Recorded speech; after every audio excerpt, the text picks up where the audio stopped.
Hello, welcome to Om's Garage. Today we're going to be fixing the seat control on a BMW M3 from 2002. This is an E46. It should be pretty much the same procedure for pretty much all the BMWs of that era. And it's actually a BMW that belongs to my dad. His house now, he's got this M3 convertible that's in pristine condition.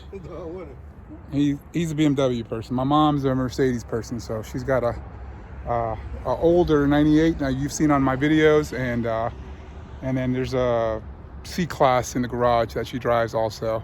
But that's the M3. It's about 72,000 miles on it, and we're gonna go ahead and we're gonna get started.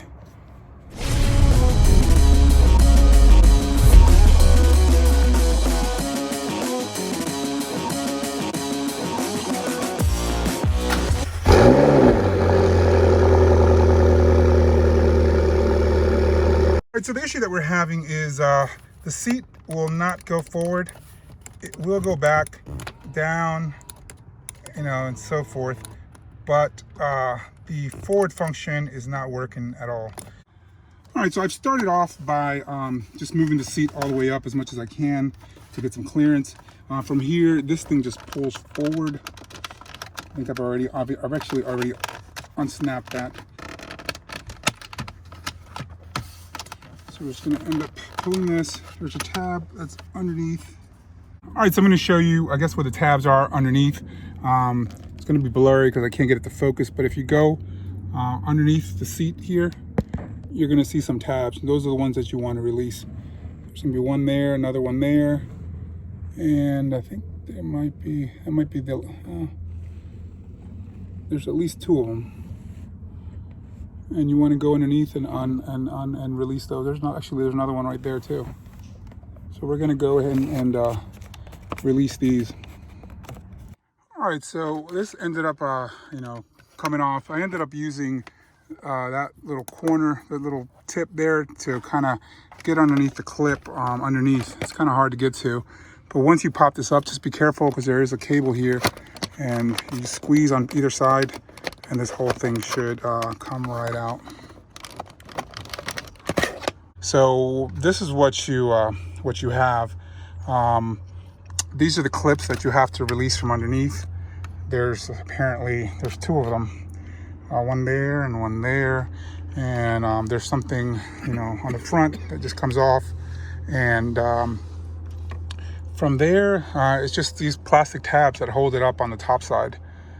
So that's how this one is. That one's actually busted, but it should hopefully hold. So we're gonna go ahead and release this.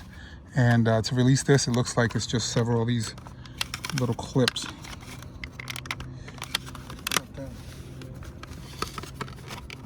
That's released there, and then that whole thing just comes out. So we're gonna go ahead and we're gonna put the new one in and see if that works. All right, so this is the part that we're going to be replacing on the BMW. This is a 2002 BMW M3. There's your part number. I believe it's, I'll put a link in the description anyways, 03491770. And this is for a convertible 2002. Not sure if it makes a difference. I picked up this part used for about $20. So we'll see if replacing that will resolve our issue. And we'll go ahead and plug the new one in and see if this works.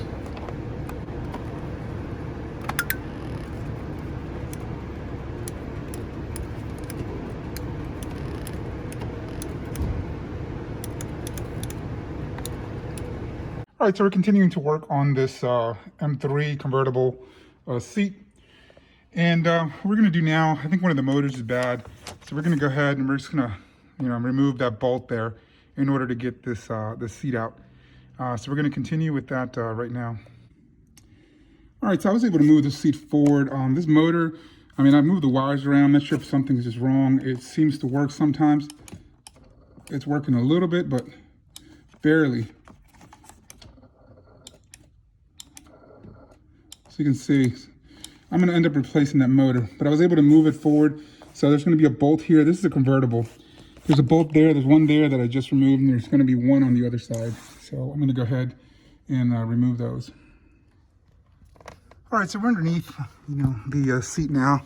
I propped it up, and right now, this I think is the motor that runs the forward and backward motion. So we're going to go ahead and remove that.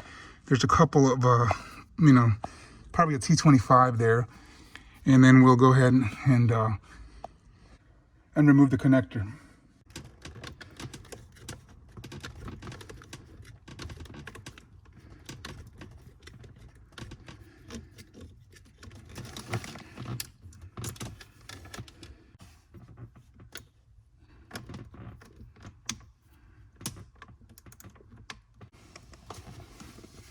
All right, so we ended up taking that motor out. When I do, it works sometimes. When I plugged it in with the motor out, it made a little bit of noise, so it looks like that's the motor. We're gonna go ahead and we're gonna get a replacement part for that. All right, so there you go. It's the part number, it's actually right up top. Part number looks like, you can barely see it, but it's 11236001.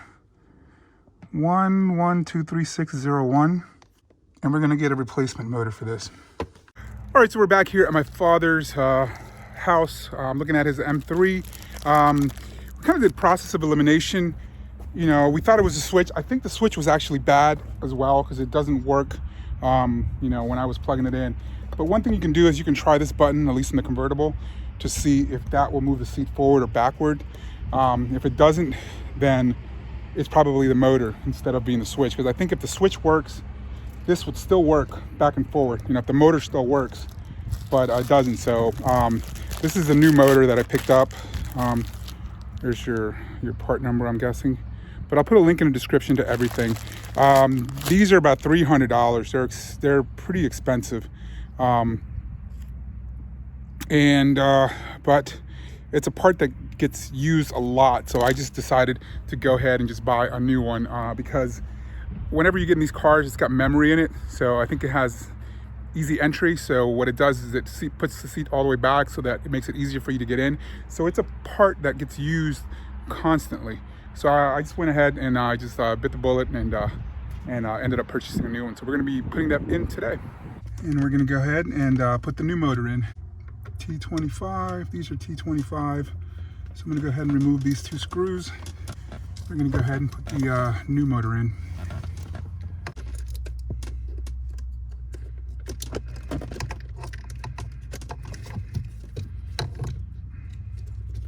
So we're going to go and pass the cable right through that side. We're going to put these screws in by hand.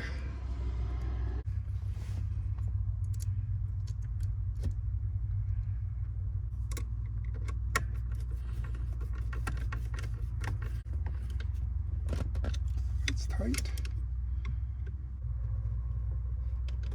All right, so that's on tight, both sides. Now we're going to try a moment of truth, trying to move the seat forward. Oh, so we're going to plug this in, and that'll help. All right, so we plugged that in. We'll put this back on here. All right, and then a moment of truth. Forward and backwards. We're good. Now we're gonna have to put everything back together. All right, so this is what your seat looks like. I clipped everything back in. There's 3 motors back here. One of these, I think this is for the lumbar. Not sure, but there's 3 motors. One's for the lumbar, one's for the tilt action, for the back seat, the back of the seat, and the one on that side is for the front and back motion. So so there's 3 motors. Once you remove that, there's 3 bolts. You can see here there's 1, there's 2, and then there's a 3rd one. There's only 2 on the other side, 1 there and then 1 there. So there's bolts, there's bolts on the back and there's nuts on the front.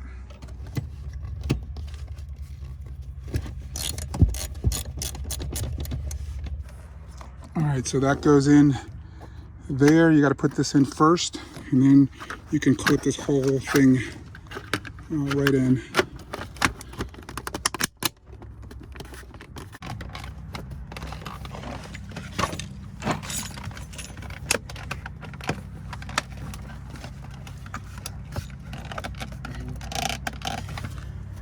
All right, the whole thing just clips in.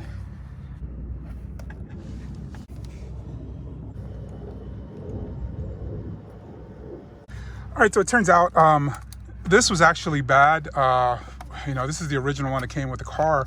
The front and back actually worked. It was the motor that was bad, but when we try to use this, if you can just notice, it feels different. So this controls the back of the seat. So apparently this, you can just hear it just doesn't work right. So I plugged this in just to see if this was still good. So apparently you can hear that click.